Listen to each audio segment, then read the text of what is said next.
तो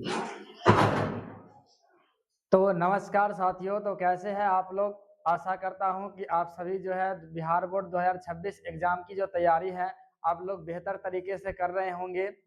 और उसी एग्जाम को और बेहतर बनाने के लिए हम लाए हैं फिर से जो है कि क्लास 12 का जो है हिंदी चैप्टर जो है काव्य खंड का जो है पहला चैप्टर जो है करवक, जो मलिक मोहम्मद जायसी द्वारा जो रचित है, उनके बारे में हम लोग पढ़ने वाले हैं। उस करबक से जो है कई बार जो है 5 नंबर का क्वेश्चन और 2 नंबर का क्वेश्चन जो है कई बार पूछा जाता है। तो आप सभी जो है हमारे इस वीडियो में जो है अंत तक बने रहे, ताकि जो है आप इस वीडियो का जो है अच्छे तरीके से जो है लाभ उठा सके। उसके साथ ही जो है अपने बच्चे, अपने जो आसपास के जो मित्र हैं उनको भी जो है इस वीडियो को जरूर तक उनके पास पहुंचाए, ताकि वो भी जो है वो अपने एग्जाम को और बेहतर कर सके। ठीक है। उसके बाद जो है हम लोग क्या करते हैं कि इनके सबसे पहले इन चैप्टर के बारे में हम लोग पढ़ेंगे करवक। तो आखिर करवक होता क्या है इसके बारे में हम लोग जानेंगे। उसके बाद है जो करवक यानी करवक का उद्देश्य क्या है। ठीक है, यानी हमारे दैनिक जीवन में भी जो है इस करवक से रिलेटेड जो है कुछ मुख्य बातें आएंगे, तो उन मुख्य बातों को हम लोग क्या करेंगे, उसको पढ़ते हुए चलेंगे। और हम जीवन से जुड़ी बातों इनसे भी हम इनके जो कृति है जो है उनकी सहायता से जो है हम लोग कुछ उनके बारे में सीखेंगे और हमारे दैनिक जीवन में इसका जो है कुछ प्रयोग कर पाए। ठीक है। तो आप जो है हमारे वीडियो को यानी हमारे इस चैनल को जो है GSSB बाय विजेंद्र सर, इस चैनल को जरूर से जरूर सब्सक्राइब करें और अपने मित्रों के पास भी जरूर से जरूर इनको शेयर करें, ताकि आपके एक सब्सक्राइबर से जो है हमें बहुत ही मोटिवेट मिलता है, ताकि मैं आपके लिए जो है और नई प्रकार से वीडियो जो है बना के आपको प्रोवाइड करा सकूं। ठीक है।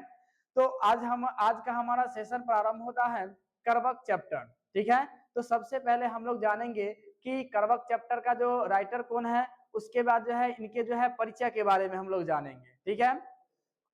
सबसे पहले हम लोग जानेंगे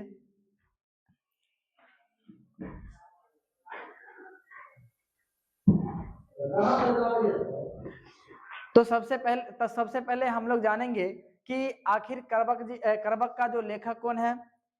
तो आइए हम लोग देखते हैं कि सबसे पहले याद रखिएगा कि ये जो क्लास 12 का जो है दिगंत हिंदी का जो चैप्टर है दिगंत, उसको ध्यान में रखिएगा।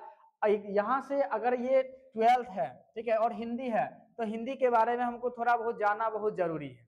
ठीक है। तो सबसे पहले हम लोग क्या करते हैं कि हिंदी के कुछ बेसिक पॉइंट जो है उनको हम लोग उनके बारे में चर्चा करते हुए हम लोग आगे बढ़ेंगे। तो सबसे पहले याद रखिए कि अगर दिगंत का अगर संधि अगर पूछ दे, ठीक है, दिक जोड़ अंत, इसका होता है दिक जोड़ अंत।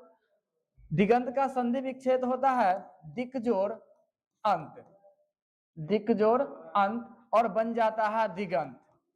दिगंत वो कैसे, तो यानी याद रखिएगा कि इसमें जो है कौन सी संधि अगर पूछे तो याद रखिएगा व्यंजन संधि। और व्यंजन संधि क्यों, क्योंकि व्यंजन संधि का एक रूल्स होता है कि यदि किसी भी वर्ग के प्रथम अक्षर के बाद अगर कोई स्वर वर्ण आता है तो प्रथम अक्षर जो है अपने तीसरे वर्ण में बदल जाता है। तो यही पर जो है कि आप देख सकते हैं कि क जो है यानी क वर्ग का प्रथम अक्षर, उसके बाद जो है यहाँ पे क्या आ गया, और एक स्वर आ गया, तो ये क जो है तीसरे वर्ण में बदल जाता है, तो क ख ग, ठीक है, तो ग में बदल जाता है और ये अंशुकार कर मात्रा जो है इस पर चला जाता है, उसके बाद तो यानी दिगंत बन जाता है। ठीक है। तो यहाँ से कई बार जो है क्वेश्चन पूछ देता है कि दिगंत का संधि विच्छेद क्या होता है, तो याद रखिएगा दिक जोड़ अंत। उसके बाद पूछ देगा कि दिगंत में कौन सी संधि है, तो याद रखिएगा व्यंजन संधि। उसके बाद जो है अगर ये हिंदी चैप्टर है, तो अगर याद रखिएगा कि अगर हिंदी में जो है राष्ट्र कवि अगर किसे कहा जाता है, राष्ट्र कवि कई बार एग्जाम में पूछ दिया जाता है कि राष्ट्र कवि किसे कहा जाता है, तो याद रखिएगा कि रामधारी सिंह दिनकर जी को। ठीक है, रामधारी सिंह दिनकर जी, रामधारी सिंह दिनकर जी। ठीक है, तो इसको ध्यान में रखिएगा, अगर राष्ट्र कवि पूछ दे तो याद रखिएगा कि रामधारी सिंह दिनकर जी को कहा जाता है राष्ट्र कवि। उसके बाद अगर पूछ दे हिंदी का जनक, तो याद रखिए हिंदी का जनक जो है भारतेंदु हरिश्चंद्र जी को कहा जाता है। भारतेंदु हरिश्चंद्र। और कई बार एग्जाम में क्वेश्चन पूछा जाता है, ठीक है। तो आप इस सभी जो भी पॉइंट जो है आप जो है हमेशा जो है अपने साथ जो है एक पेन और जो है कॉपी रखिए और साथ में जो है नोट करते जाइए, ताकि जो भी अगर एक्स्ट्रा बातें जो भी छोटी मोटी बातें हैं वो आप जरूर से जरूर कॉपी में नोट कर लीजिए, ताकि जो भी आपके एग्जाम में अगर इस तरह का कोई प्रश्न आए तो आप उस प्रश्न का हल कर सकते हैं। तो हम याद रखिएगा कि उसके बाद यहां से एक और पॉइंट है, याद रखिएगा कि अगर किसी भी कवि का अगर जो है किस काल के कवि है, अगर इसको पता लगाना हो तो कुछ पॉइंट याद रखना पड़ेगा। कि अगर याद रखिएगा कि अगर 700 से 1350 ईस्वी के अगर ईस्वी के बीच कोई अगर किसी भी कवि का अगर जन्म हुआ या लेखक का जन्म होगा, तो याद रखिएगा ये जो आते हैं तो आदिकाल के कवि, ठीक है। आदिकाल के कवि, यानी याद रखिएगा 700 से 1350 के बीच जो है वो आदिकाल आता है, ठीक है। और इन दोनों 700 से 1350 ईस्वी के बीच में अगर किसी भी लेखक का जन्म हुआ हो तो उसको ध्यान में रखिएगा, किस काल के कवि, तो आदिकाल के कवि, ठीक है। उसके बाद याद रखिएगा 1350 से 1650 ईस्वी के अगर बीच रहे तो इसको ध्यान में रखिएगा भक्ति काल के कवि, भक्ति काल के, ठीक है। यानी अगर किसी लेखक या किसी भी कवि का अगर जन्म जो है 1350 से 1650 के बीच हो तो इसको ध्यान में रखिएगा कि भक्ति काल के लेखक है या कवि है। उसके बाद जो है कि एक आता है 1650 से 1850 के बीच, 18 से 50 के बीच जो आता है ये आता है रीति काल, रीति काल, तो इसको ध्यान में रखिएगा। उसके बाद एक लास्ट जो आता है कि 1850 से 1850 से अब तक, यानी 18 से 50 से अब तक ला जितने भी लेखक आ रहे हैं उन सभी जो का काल आ जाएगा, याद रखिएगा आधुनिक काल, आधुनिक काल। तो इन्हीं जो है यहाँ पे कुछ मुख्य पॉइंट है, इसको आप नोट कर हमेशा ध्यान में रखिएगा कि अगर किसी भी लेखक का अगर आपको जो डेट ऑफ बर्थ याद है तो उस डेट ऑफ बर्थ की सहायता से आप जो है उस लेखक के जो है काल के यानी रचना काल के बारे में आप पता लगा सकते हैं। साथ ही जो है यहाँ पे एक नोट पॉइंट आपको ध्यान में रखना पड़ेगा कि अगर किसी भी लेखक का अगर जन्म जो है कि 1335 या 1349 अगर इसके बीच अगर जन्म हुआ हो, ठीक है। अगर इसको ध्यान में रखिएगा कि किसी भी लेखक के काल को पता लगाने से पहले आप उसमें से 15 साल, कम से कम 15 से 20 साल आप उसमें ऐड कर दीजिएगा, और ऐड करने के बाद जो है जिस काल के अंतर्गत आएंगे उस काल के कवि कहलाएंगे, ठीक है। उसके बाद तो याद रखिएगा कि वही है कि अगर किसी लेखक का जन्म 1335 या 1349 में हुआ तो क्या वो आदिकाल के कवि कहलाएंगे? तो आदिकाल के वो कवि नहीं कहला सकते हैं, क्योंकि कोई भी लेखक जो है वो जन्म लेते हैं तो जन्म लेते ही वो लिखना प्रारंभ नहीं करते हैं, क्योंकि उनको भी जो है मानसिक विकसित यानी मानसिक रूप से विकसित होने के लिए यानी कम से कम जो है 15 से 20 साल की एज कम से कम होना चाहिए, ठीक है। तो इसलिए इसको ध्यान में रखिएगा कि 15 से 20 साल जो है उसमें ऐड कर दीजिएगा, और ऐड करने के बाद जो है जिस काल के अंतर्गत लेखक आएंगे उस काल के कवि कहलाएंगे, ठीक है। चलिए उसके बाद हम लोग क्या करते हैं कि सबसे पहले याद रखिएगा कि ये करवक जो चैप्टर है, करवक, इनका जो लेखक है मलिक मोहम्मद जायसी, ठीक है, मलिक मोहम्मद जायसी। यहाँ पे जो करवक है, आखिर करवक का मतलब याद रखिएगा कि जो चार चौपाई के बाद एक दोहा का प्रयोग किया जाता है तो उसे बोला जाता है करवक, ठीक है। करवक एक लिखने की शैली है जिसका प्रयोग जो है इस्लाम धर्म के जितने भी कवि है वो लगभग कवि जो है वो करते हैं, ठीक है। यानी करवक शब्द का जो प्रयोग जो है इस्लामिक जो है जितने भी लेखक है या कवि है उनके द्वारा प्रयोग किए जाते हैं। तो याद रखिएगा कि करवक जो है वो 4 चौपाई के बाद एक बार एक दोहा का प्रयोग होता है, तो वह करवक कहलाता है। ठीक है, एक लिखने की शैली है, एक छंद टाइप से, ठीक है, छंद में के अंतर्गत आता है। तो इसको पहला क्वेश्चन ये क्वेश्चन पूछ देता है कि करवक का जो है लेखक कौन है, तो इसको ध्यान में रखिएगा, मलिक मोहम्मद जायसी जी। उसके बाद जो है कि मलिक मोहम्मद जायसी जी का जो जन्म हुआ था, याद रखिएगा 1492 में। अब 1492 में हुआ, तो आप बतलाइए कि मलिक मोहम्मद जायसी जो है वो किस काल के कवि। ठीक है, आप इसका जो है कमेंट में आंसर दीजिए, क्योंकि पीछे हमने आपको क्या किया है कि पूर्ण रूप से लिख दिए हैं। ठीक है, उसके बारे में बतला दे कि इसी लेखक का कितना से कितना के अंतर्गत डेट ऑफ बर्थ रहेगा, तो किस काल के कवि कहलाएंगे। तो हम चाहते हैं कि आप जो है इस क्वेश्चन का जो है आप कमेंट में जवाब दे, ताकि जो है हमको भी ऐसा लगे कि आखिर हमने जो पढ़ाया क्या आपको समझ में आया या नहीं। ठीक है, चलिए, तो उसके बाद याद रखिएगा इनका जो जन्म हुआ था, याद रखिएगा 1492 ईस्वी में। इनका जो जन्म स्थान हुआ था उत्तर प्रदेश के कब्र अमेठी जायस नामक ग्राम में हुआ था। ठीक है, और जायस नामक ग्राम में हुआ था, इसलिए इनका जो है नाम जो है पुकार नाम जायसी शब्द प्रयोग किया गया। ठीक है, उसके बाद इनके जो पिताजी का नाम है, याद रखें, मलिक शेख ममरेज। ये कई बार एग्जाम में क्वेश्चन पूछ दिया जाता है, मलिक शेख ममरेज। इनके पिताजी का जो नाम है मलिक शेख ममरेज। उसके बाद इनके पिताजी को भी जो है दूसरे पुकार नाम में भी प्रयोग किए जाते हैं, तो उसको ध्यान में रखिएगा।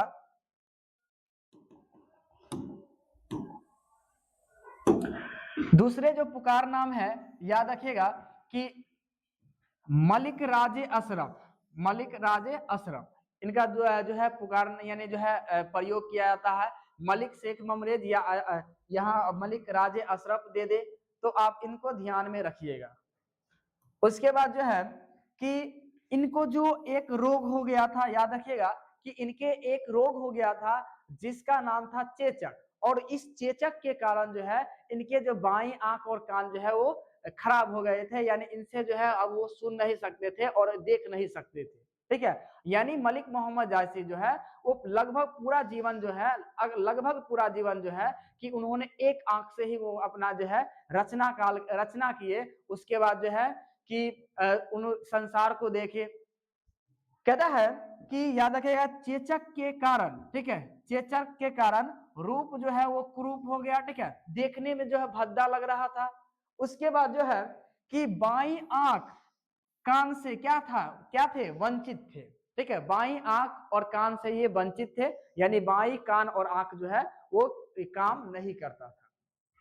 ठीक है, फिर भी आप समझिए कि एक जो मलिक मोहम्मद जायसी जी जो है एक आंख नहीं रहने पर भी, ठीक है, उनका जो है रूप होने पर भी जो है अपनी कीर्ति यानी अपनी योग्यता के बल पे जो है कि कई प्रकार के जो है महान जो है कविताएं लिखे, बहुत सारे जो है काव्य को लिखे, कहानियों लिखे। ठीक है, तो अपनी इसी के कारण जो है कहा जाता है कि किसी भी व्यक्ति के जो है यानी शकल देख करके है उसके जो है योग्यता के बारे में नहीं कहा जा सकता। ठीक है, और आप जो है कभी भी किसी भी व्यक्ति के जो है योग्यता और जो है उनकी जो अंदर जो गुण है उसका जो है आप उनके रूप और उनके पहनावट से नहीं करिएगा।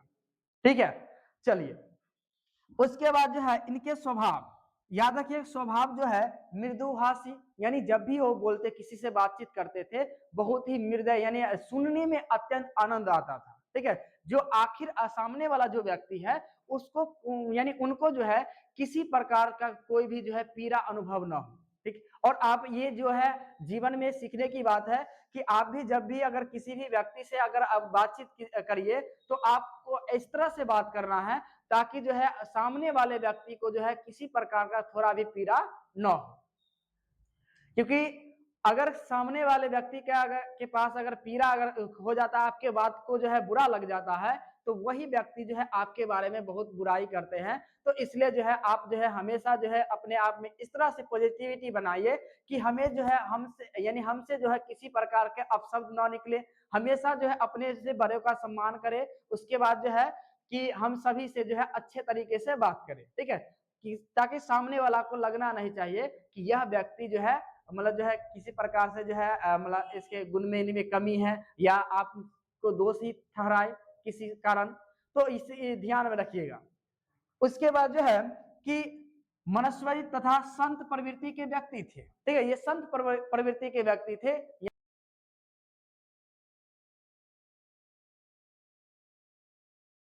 जैसे जो पूजा पाठ नहीं करते हैं, ठीक है, पूजा पाठ नहीं करते हैं, यानी जो है संसारिक जो है ये मोह माया के जो है पूजा पाठ इन सभी का जो विरोध करते हैं, संत टाइप, ठीक है, इसको ध्यान में रखिएगा। उसके बाद इनका जो निधन हो गया था 1548 ईस्वी में, ठीक है, मलिक मोहम्मद जायसी का जो निधन हो गया था 1548 ईस्वी में। तो इनके बारे में परिचय और भी है, याद रखिएगा कि यहां इनकी रचनाएं, यहां से कई बार क्वेश्चन पूछ देता है कि ये 2 नंबर का क्वेश्चन बना देता है कि मलिक मोहम्मद जायसी के किन्हीं 2 या 4 जो है वो रचनाओं के नाम लिखिए, ठीक है, कई बार क्वेश्चन पूछ देता है। तो आप इनको ध्यान में रखिएगा, क्योंकि आप जितना इनके परिचय के बारे में ध्यान रखिएगा, इनकी कीर्ति का ध्यान रखिएगा, आपका जो है उतना ही जो है एग्जाम में जो है क्वेश्चन आसानी से बनता जाएगा, ठीक है। तो यह क्वेश्चन याद रखना है, क्वेश्चन भी आप जो है कॉपी में बना लीजिए, नोट कर लीजिएगा कि मलिक मोहम्मद जायसी के किन्हीं 4 कृतियों के नाम लिखिए, ठीक है। उसके बाद जो है इनकी जो कीर्ति में याद रखिएगा पद्मावत, अखरावट, आखिरी कलाम, चित्ररेखा, कहरानामा, मसलानामा, इतरावत, चंपावत, ये सब जो इनकी कीर्ति है, ठीक है। और इसमें याद रखिए पद्मावत, अखरावत, आखिरी कलाम, चित्ररेखा, ये कई बार एग्जाम में क्वेश्चन पूछ दिया है ऑब्जेक्टिव में, ठीक है। तो इसको ध्यान में रखना बहुत जरूरी है। कीर्ति किसी भी लेखक के बारे में पढ़िए, उनकी कीर्ति को ध्यान में रखिएगा, क्योंकि आपके 12th बोर्ड में या जो भी 10th का आने वाला 10th का भी जो बोर्ड होने वाला है, उसमें भी इस तरह के जो है कीर्ति से जो रिलेटेड क्वेश्चन है वो कई बार एग्जाम में पूछ दिए जाते हैं, ठीक है। चलिए, उसके बाद इनकी काव्य विशेषता, अब इनको ध्यान में रखिएगा कि आपने 10th में पढ़ा होगा कि प्रेम के पीर के कवि किसे कहते हैं। 10th में आपने पढ़ा होगा प्रेम के पीर के कवि किसे कहते हैं, तो याद रखिएगा 10th के अनुसार जो है प्रेम के पीर के कवि जो है घनानंद जी को कहते हैं। लेकिन 12th में याद रखिएगा कि काव्य खंड का पहला चैप्टर करवक जो है, करवक का लेखक मलिक मोहम्मद जायसी, और उनको ही कहा जाता है प्रेम के पीर का कवि, ठीक है। यानी अपनी जो काव्य की जो रचना की है प्रेम की पीरा, यानी कहने यानी गहराई अंतर मन से इन्होंने कीर्ति की रचना किए थे, संसारिक रूप रेखा को अनदेखा करते हुए भी अपनी एक आंख के कारण जो है, अपनी अंदर की योग्यता के कारण जो है ये अपनी कीर्ति को लिखते हैं। उसके बाद याद रखिएगा कि इनकी जो कीर्ति है ये कहां से संकलित है, तो याद रखिएगा संकलित जो है वो पद्मावत से है। प्रथम करवक जो है याद रखिए, यानी प्रथम करवक जो है पद्मावत के जो है प्रारंभिक छंद से लिया गया है। ये क्वेश्चन डाल देता है कि प्रथम करवक जो है वो कहां से संकलित है, या पूछ सकता है कि पद्मावत के किस छंद से संकलित है, तो याद रखिएगा प्रथम छंद से, ठीक है। यानी प्रथम छंद यानी प्रथम करवक में है, क्या चीज हमके बारे में पढ़ना है वो उनके बारे में लिखना बहुत जरूरी है। और यहाँ से जो है 4 नंबर का क्वेश्चन पूछ देता है अर्थ स्पष्ट करने वाला। तो अर्थ स्पष्ट करने वाला अगर जब भी पूछे तो आपको ये जो पॉइंट है ये लिखना पड़ेगा, क्योंकि आप जब आप इस पॉइंट को आप लिखते हैं, अर्थ स्पष्ट करने वाला 4 नंबर का आता है, जो है 4 में से 2 ही बनाना होता है। तो आप ध्यान में रखिएगा इन चैप्टर के जो है अर्थ स्पष्ट करने वाला है उसको ध्यान में रखिएगा। तो जैसे ही अगर उस लाइन का दे दे, जैसे अगर दे देता है कि धनी सो पुरुष जस कीर्ति जासु कुल मरे पे मरे न वासु, ठीक है, यानी धन्य वही पुरुष है जो इस संसार में कीर्ति छोड़ जाते हैं। और कहता है कि जिस प्रकार जो है फूल अपनी जो है डाली से अलग हो जाता है फिर भी क्या करते हैं सुगंध का प्रसार करते हैं, उसी तरह से एक और जो आता है कि क्या था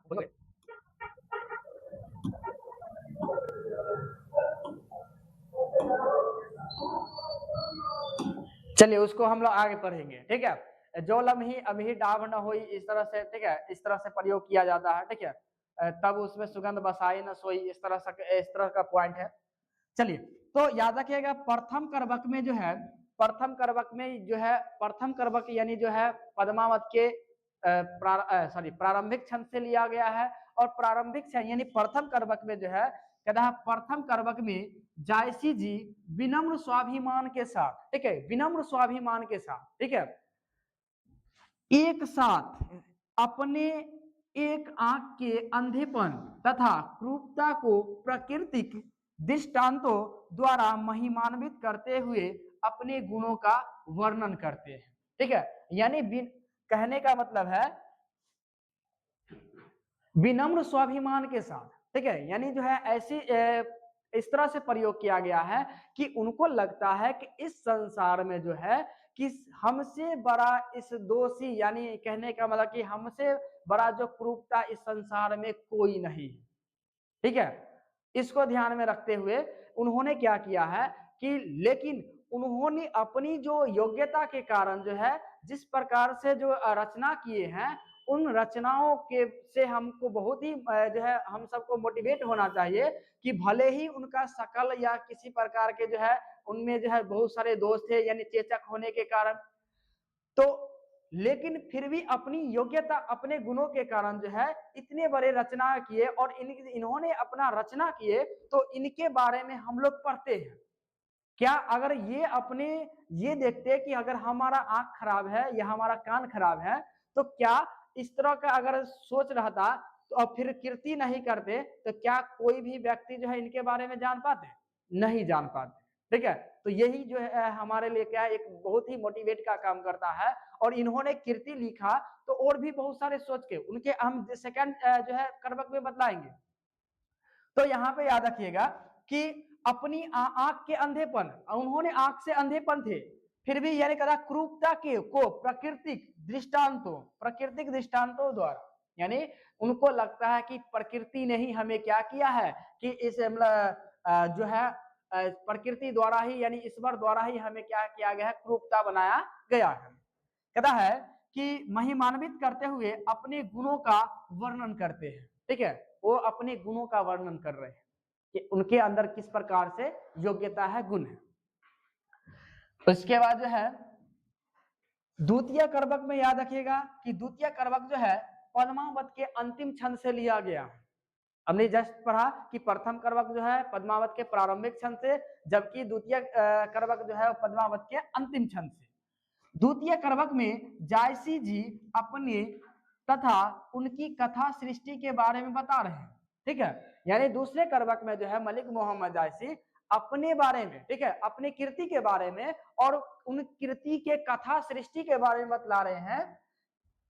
वे कहते हैं कि उन्होंने यह काव्य पूरी लगन के साथ यह सोचकर लिखा है कि यह उनकी कीर्ति को सदा के लिए अमर कर देगा, ठीक है। यानी उन्होंने अब इस कीर्ति का रचना इस कारण से किए हैं क्योंकि उनको लगता है कि ये जो कीर्ति हम रच रहे हैं वो आने वाले समय के लिए जो है यानी हम सदा के लिए जो है हमें अमर कर देगा। और जो बात सही है, आपने देख रहे हैं कि अगर इन्होंने कीर्ति लिखा तो कीर्ति इनकी जो है बहुत ही मतलब अच्छी कविताओं में से हमारे दैनिक जीवन से रिलेटेड बतला रहे हैं। तो क्या इनको अच्छा लगा तो हमारे जो है बुक में आया, और बुक में आया तो हम लोग क्या करते हैं कि जब भी इन चैप्टर को पढ़ते हैं मलिक मोहम्मद जायसी के बारे में जरूर से जरूर याद करते हैं, उनके फैमिली के बारे में याद करते हैं। अब बतलाइए कि उनके बारे में हम लोग जानते हैं तो इसलिए कहा जाता है कि अगर आप भी ये सोच लीजिए कि आप भी अगर कीर्ति करेंगे तो जरूर से जरूर जो है आप जो है कि आपका भी वो कीर्ति अगर अच्छा रहा और आप जो है और अच्छा होता है, ठीक है, तो ध्यान में रखिएगा कि ध्यान अच्छे से लिखिएगा तो जरूर ही होगा। और जो है एक समय ऐसा भी आएगा जब आपके जो है आपके चारों तरफ जो है आपके लोग यानी आपको जो है लोग पहचानेंगे। चलिए उसके बाद जो है इनके जो है कुछ करवक है तो उन करवक के अर्थ को हम लोग समझते हैं। उन्होंने सबसे पहला जो पंक्ति है उन्होंने लिखा है कि कवि नैन एक नैन कवि मोहम्मद गुनी, ठीक है, एक नैन कवि मोहम्मद गुनी, यानी कहने का मतलब है वो कहते हैं कि मैं या जो मलिक मोहम्मद जायसी जो है वो एक नैन वाला, एक आंख होते हुए भी क्या है, गुनी है, यानी गुणवान, ठीक है। कहता है कि एक आंख वाला होते हुए भी क्या है, गुणवान है। कहता है कि सोई विमोहा जेई कवि सुनी, यानी कहता है कि इनकी कविताओं को जो भी लेखक, जो भी कवि या जो भी व्यक्ति सुनते हैं वो मोहित हो जाता है। विमोहा मतलब होता है मोहित होना, आकर्षित हो जाना। ठीक है, तो इनकी कृति को जो भी व्यक्ति पढ़ते हैं तो वो आकर्षित हो जाते हैं, इनकी जो है कृति को पढ़ने के लिए बहुत ही उत्साहित हो जाते हैं। तो इसको ध्यान में रखिएगा। उसके बाद कहता है कि चांद जैस जग विधि अवतारा, यानी मलिक मोहम्मद जायसी जी कहते हैं कि मुझे ईश्वर ने जो है वो चांद की भांति इस धरती पर उतारा है, चांद की भांति। ठीक है, यानी जिस प्रकार चांद में क्या होता है, दाग और धब्बा होता है, फिर भी वो संसार को क्या करता है, प्रकाशित करता है। उसी प्रकार से मलिक मोहम्मद जायसी जी को लगता है कि मुझे ईश्वर ने इस धरती पर अवतरित किया है, हमारे में हमें दोष दे दिया है, हमारे आंख जो है वो कान खराब हो गए, ठीक है, लेकिन हमारे अंदर जो है योग्यता दिए है, और उस योग्यता के बल पर जो है हम अपनी नई प्रकार की कृति का रच रहे हैं, और कृति के कारण जो हम हमारे जो है नाम जो है या हमारे बारे में लोग सभी और जान रहे हैं। कहते हैं कि चांद जैसे जग विधि उतारा, यानी मुझे ईश्वर ने जो है चांद की भांति इस धरती पर उतारा है। दिन कलंक किन उजियारा, ठीक है, दिन कलंक किन उजियारा, जिस प्रकार चांद में क्या है, दाग और धब्बे, फिर भी वो क्या करते हैं, संसार को प्रकाशित करते हैं। कदा उसी प्रकार जो है हमारे में भी जो है विभिन्न प्रकार के दोष, या कहे आंख कान खराब है, रूप खराब है, फिर भी हम नए नए काव्यों की रचना कर रहे हैं। कहते हैं कि जग सूझा एक ने नहा, यानी कहते हैं कि मैंने यानी इस संसार को, ठीक है, यानी जग मतलब होता है याद रखिए संसार, संसार, तो कहते हैं कि जग सूझा एक ने नहा, मैंने इस संसार को एक आंख से देखा है। कहता है कि उवा सुख असनक्तन माहा, जिस प्रकार जो है एक सुख तारा जो है वो अकेला यानी सबसे ज्यादा चमकीला होता है, उसी प्रकार यानी कहता है कि जिस प्रकार से जो है सुख तारा जो है बहुत ही चमकीला होता है, उसी प्रकार से कहता है कि मैं भी जो इस संसार में विभिन्न प्रकार की जो कीर्ति के बल पे, ठीक है, अब चारों तरफ क्या हूँ, विख्यात हो रहा हूँ, यानी कीर्ति को मैं बहुत ही उत्तम काव्य की, उत्तम कीर्ति की रचना कर रहा हूं। कहता है कि जो लम्ही, इसको पॉइंट को ध्यान में रखिएगा, कई बार एग्जाम में क्वेश्चन पूछ देता है इस यहाँ अर्थ स्पष्ट करने वाला। तो कहता है जो लही अम्ब ही डाब न होई, तो लही सुगंध बसाई न सोई, ठीक है, यानी कहता है कि जब तक आम में, ठीक है, अम्ब मतलब होता है, अम्ब ही मतलब आम होता है, ठीक है, तो कहता है कि जो लही अम्ब ही डाब न होई, जब तक आम में मंजरी नहीं होती, ठीक है, मंजरी यानी जो है मंजरी जो है जब उसका मंजर होता है तो उसमें थोड़ा जो है कांटेदार जो है डाब उत्पन्न होता है, ठीक है, तो यहाँ पे कहा गया है कि जो लही अम्ब ही डाब न होई, यानी जब तक आम में जो है मंजरी का डाब उत्पन्न नहीं होता है, तब तक तो लही सुगंध बसाई न सोई, तब तक उस आम्र में जो सुगंध का प्रसार नहीं होता है। उसके बाद जो है कहता है किन समुद्र पानी जो खारा, कहता है कि जिस प्रकार समुद्र की एक विशेषता है, समुद्र के जैसे ही हम लोग प्रयोग करते हैं तो हम लोग को ध्यान में आता है कि समुद्र का पानी क्या है, नमकीन है, ठीक है, तो यहाँ कहता है कि किन समुद्र पानी जो खारा, तो अति भाव असूझ अपारा, तब तो है समुद्र को जो है असूझ कहा जाता है, एक नया नाम दिया जाता है समुद्र। उसी प्रकार से जो है मलिक मोहम्मद जायसी जी है वो कहते हैं कि भले ही हम में क्या है, दोष है, हमारा आंख कान खराब है, लेकिन फिर भी जो है मैं अपनी योग्यता के बल पर जो है उत्तम काव्य की रचना कर रहा हूं। कहता है कि जौ सुमेरु त्रिशूल विनाशा, जब भगवान शिव, ठीक है, कहता है कि जब भगवान शिव जो है कि त्रिशूल विनाशा यानी त्रिशूल चलाए, ठीक है, कहां, तो सुमेरु पर्वत पे, इसको ध्यान में रखिएगा। कहते हैं कि जब भगवान शिव जो है कि त्रिशूल विनाश त्रिशूल चलाए, ठीक है, यानी सुमेरु पर्वत पर, कहता है भाग कंचन गिरी लगा आकाशा, ठीक है, तो वो जो पर्वत है वो सोने के रूप में परिवर्तित हो गए, वो अपनी चमक इतना ना चमकने लगे तो ऐसा लग रहा था कि आकाश को चुंब रहा है, यानी चारों तरफ प्रकाशित हो रहा। कहता है कि जो लही घड़ी कलंक न पड़ा, कांच होई ना कंचन करा, ठीक है, यानी जब तक हम लोग क्या करते हैं कि सोने को, यानी सोने को जो है यानी क्या करते हैं कि उसके पात्र में यानी गलाने के जो पात्र में रखकर उस पर तपाया नहीं जाता, तब तक सोने को में जो है वो चमक उत्पन्न नहीं होता और अच्छे आभूषण का तैयार नहीं कर सकते। ठीक है, यहाँ पे याद रखिएगा कि यहाँ पे जो है 3 शब्द का प्रयोग किया गया है। एक प्रयोग किया गया है कलंक, जिसकी तुलना जो है वो चांद, ठीक है, चांद से जो किए गए हैं, ठीक है। उसका कलंक और कांच, कांच मतलब होता है याद रखिएगा कच्ची धातु, और कंचन मतलब होता है सोना। ठीक है, तो इन के बारे में हम लोग चर्चा करेंगे क्योंकि यहाँ से 5 नंबर का क्वेश्चन पूछ देता है। तो याद रखिएगा कि जब तक हम क्या करते हैं कि यानी मिट्टी के जो घड़ा, यानी कहने का मतलब जो लही घड़ी कलंक ना पड़ा, ठीक है, यानी जब तक सोने को पिघलाने वाले बर्तन में उसको पिघलाया नहीं जाता, तब तक यानी उस पर ताप नहीं दिया जाता, तब तक उसमें जो है उसकी सुंदरता जो है या उनकी चमक जो है उत्पन्न नहीं होता। उसी प्रकार से मलिक मोहम्मद जायसी यह बतलाना चाहते हैं कि हमने अपनी कीर्ति की जो रचना की है बहुत ही गहरे हृदय से किए हैं, ठीक है, जिसके कारण कहता है कि हमने अपने आप को तपाया है, मैंने अपनी जो कीर्ति को रचना किया है उसी बहुत ही गहरे यानी उसके दिन रात एक करके मैंने किया है, बहुत ही मेहनत से किया है, इसलिए जो है इनकी जो है कीर्ति को चारों तरफ विकसित किया यानी मतलब विकसित हुआ है और इन्हें अपनी योग्यताओं को चारों तरफ बिखेरा है। कहता है कि एक नैन जस दर्पण औते ही, यहाँ पे कई बार एग्जाम में क्वेश्चन पूछ देता है कि मलिक मोहम्मद जायसी जो है वो एक आंख की तुलना दर्पण से क्यों करते हैं।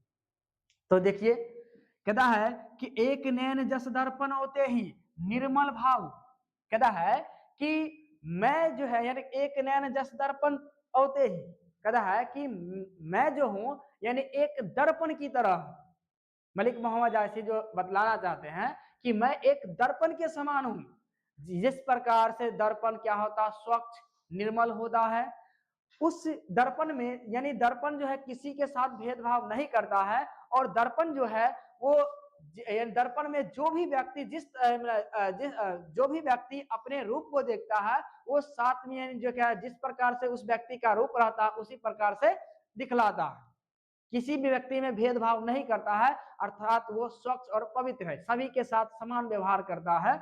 उसी प्रकार से कहता है कि मलिक मोहम्मद जायसी जो है एक दर्पण की तरह है, जो किसी भी कवि या किसी भी व्यक्ति से भेदभाव नहीं करते हैं, वो स्वच्छ है, आप उनसे जिस तरह मतलब जो है जिस तरह से रहिए जिस तरह से बात कीजिए उस तरह से उनसे बात करेंगे, ठीक है, यानी किसी के साथ जो है भेदभाव नहीं करते।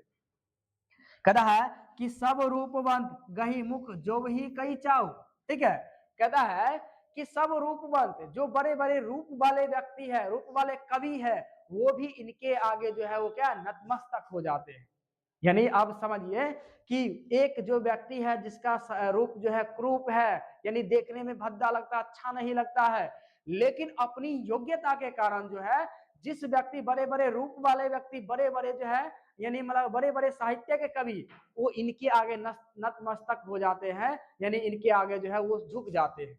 कहते हैं कि आप जो है कहने का मतलब कि आप जो इतनी अच्छी कविताओं की रचना कर रहे हैं, यानी आप समझिए आप देख सकते हैं कि बड़े बड़े आप समझिए कि जिसके पास रूप है सौंदर्य है, एक वो सौंदर्य वाले व्यक्ति जो है जो क्रूपते वाले व्यक्ति यानी जिसके अंदर क्रूप है वह व्यक्ति के आगे नतमस्तक हो जाता है, वो भी सिर्फ अपनी योग्यता के कारण। ठीक है, तो इसी तरह से आप जो है अपने अंदर एक योग्यता बनाइए, अपने अंदर जो है एक पॉजिटिविटी बनाइए, और हमेशा 12th में याद रखिएगा कि आपने जो 10th में जो गलती किए हैं कि एक भी क्वेश्चन जो है 2-4 क्वेश्चन जो है ऑब्जेक्टिव में गलती कर देते थे, आपको यहाँ पे पॉजिटिविटी माइंड बनाना है कि हमें एक भी क्वेश्चन जो है क्योंकि आपके पास 100 ऑब्जेक्टिव है और 100 में 50% ही बनाना है, तो आप याद रखिएगा कि उसमें जो है आपको एक भी गलती ना हो, हमेशा आपको पॉजिटिविटी रहना है, और हमेशा जो है आप क्या करिएगा कि उसमें 100% में 100% जो है वो सही मार के आइएगा। ठीक है, और जरूर से जरूर जो है आप हमें जो है अपना जो है अगर आपका रिजल्ट आया है तो आप जो है हमें जरूर सेंड कीजिएगा। ठीक है, इस नंबर पर 785689 3755। और जो है आप लोग कहाँ से इस वीडियो को देख रहे हैं आप जरूर से जरूर कमेंट कीजिए, ताकि हमें भी पता चले कि हमारी जो वीडियो है, यानी हम जो अभी जो पढ़ा रहे हैं या जो भी हम लोग जो वीडियो बना रहे हैं वो कहाँ तक पहुंच रहा है और जो है कहाँ तक पहुंचना चाहिए, ताकि हम क्या करेंगे, हमारा मोटिवेट बढ़ेगा, और मोटिवेट जैसे ही बढ़ेगा तो हम आपके लिए जो है तुरंत ये जो है सभी चैप्टर का जो है वीवीआई जो है चैप्टर हो गया या जितने भी वीवीआई सब्जेक्टिव क्वेश्चन टाइप है उन सभी को मैं करवा सकूं। ठीक है, चलिए। तो याद रखिएगा कि बड़े बड़े रूप वाले व्यक्ति भी जो है वो मलिक मोहम्मद जैसी के आगे क्या है, सिर झुका लेते हैं। चलिए, अब दूसरे जो है दूसरा करवक है, दूसरा करवक है, कहता है कि कब यानी मोहम्मद यही कभी जोड़ी सुनावा सुनावा, ठीक है, सुना जो प्रेम पीर का पावा। यानी मलिक मोहम्मद जायसी जी कहते हैं कि मोहम्मद यही कभी जोड़ी सुनावा, यानी कहने का मतलब है कि मलिक मोहम्मद जायसी कहते हैं कि मेरी इस कृति को, यानी मेरी इस कृति को जो भी व्यक्ति सुनता है या किसी व्यक्ति ने यानी किसी ने किसी व्यक्ति को सुनाया है तो कहता है कि जो कहता है कि यही कभी जोड़ी सुनावा, सुना जो प्रेम के पीर का पावा। यानी उसने क्या किया है कि प्रेम के पीरा का अनुभव किया है, अपने गहरे गहरे हृदय से उन्होंने लिखा है। ठीक है, यानी प्रेम के पीरा का अनुभव किया है। कहता है कि जोड़ी लाई रकत के ले गाढ़ी प्रीति नैन जल भेई। ठीक है, यानी मैंने इस कृति की रचना, मलिक मोहम्मद जायसी जी कहते हैं कि मैंने इस कृति की जो रचना है वो रक्त रूपी लई लगाकर किया है। ठीक है, रक्त रूपी लई लगाकर, रक्त रूपी लई लगाकर कहने का मतलब बहुत ही गहरे हृदय के साथ और बहुत ही मेहनत के साथ।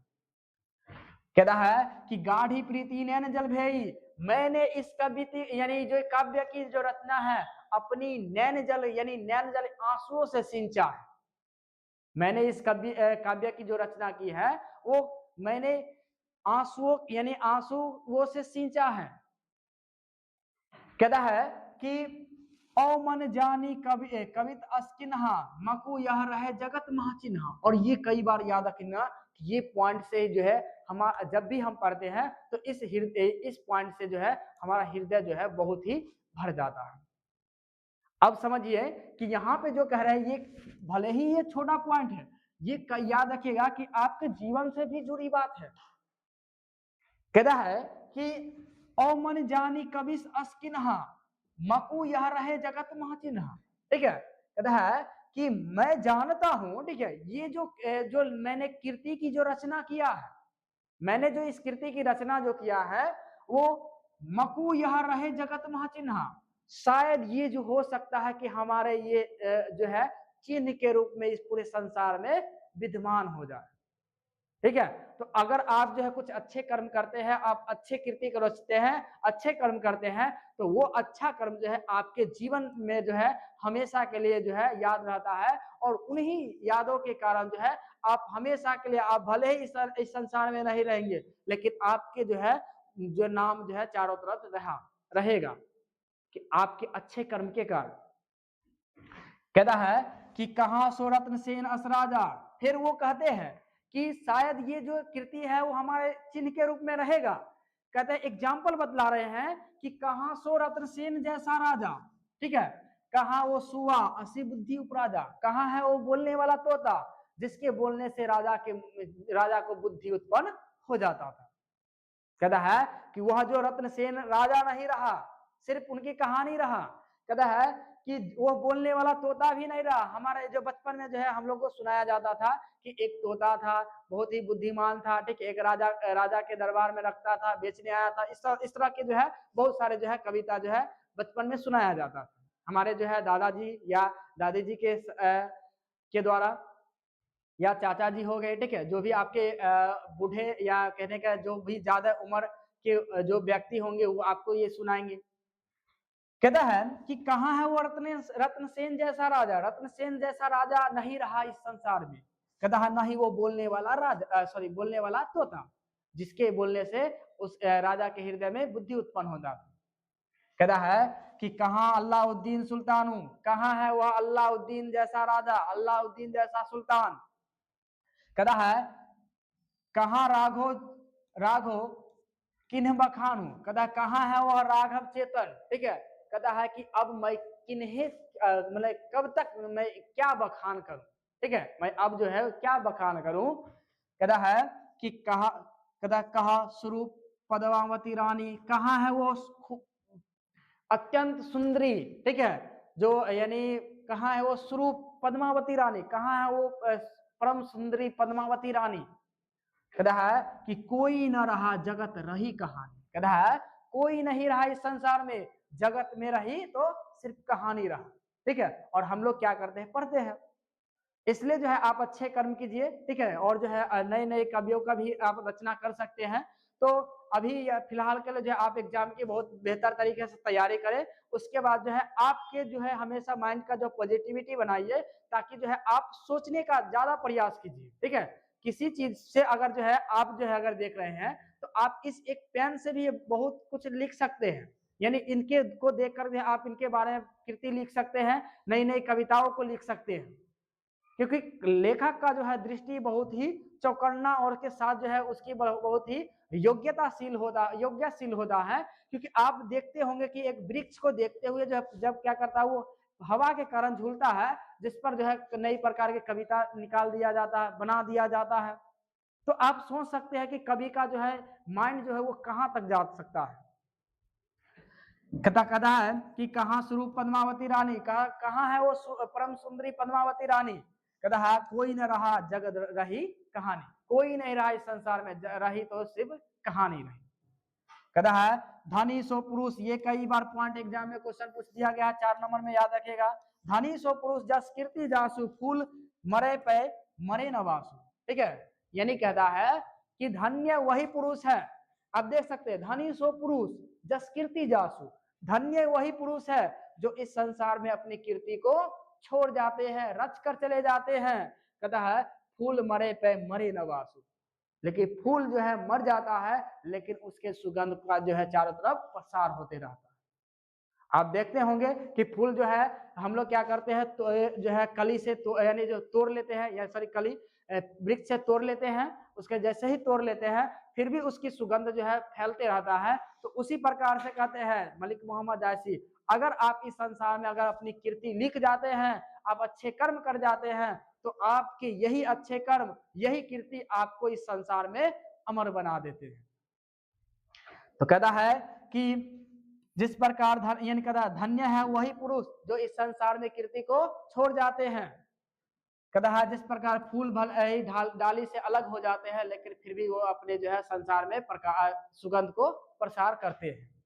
कहता है कि कोई न जगत जस बेचा, के न जस मूल। कहता है कि इस संसार में किसी भी व्यक्ति ने यश को नहीं बेचा है। ठीक है, अपने गुणों को, अपने जो है योग्यता को नहीं बेच पाया है।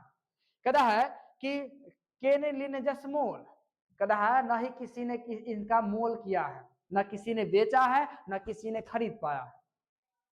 कहता है कि जो यह पढ़े कहानी हम सबरे दुई बोल। ठीक है, जो भी इनकी कहानी को, जो भी व्यक्ति, जो भी कवि, जो भी विद्यार्थी या कोई भी व्यक्ति हो, जो भी इनकी कृति को पढ़ते हैं या इनकी जो कृति है उनको पढ़ते हैं, तो इनके बारे में 2 शब्द जरूर से जरूर याद किया जाता है। तो आप समझिए कि इनकी कृति के कारण जो है हम लोग क्या कर रहे हैं, इनके बारे में पढ़ रहे हैं। तो इसलिए जो है आप जो है इन्होंने कृति के बारे में जो लिखा वो काफी ही सराहनीय है, और जो है बहुत ही क्या है जो है इससे ये जो है हमारे लिए दैनिक जीवन में एक मोटिवेशन का काम करता है। तो यहां तक जो है हमारे जो चैप्टर जो है करवक जो है, उस चैप्टर का जो है जितने भी परिचय हो गए, उनके जो अर्थ हो गए, वहां से पूरे क्वेश्चन बन जाएगा। आप बना के देखिएगा। नहीं बनेगा, अगले वीडियो में हम प्रयास करेंगे कि जितने भी ऑब्जेक्टिव इस चैप्टर का है और जितने भी सब्जेक्टिव है, इन ऑब्जेक्टिव सब्जेक्टिव को दोनों एक ही वीडियो में जो है हम करवा दें।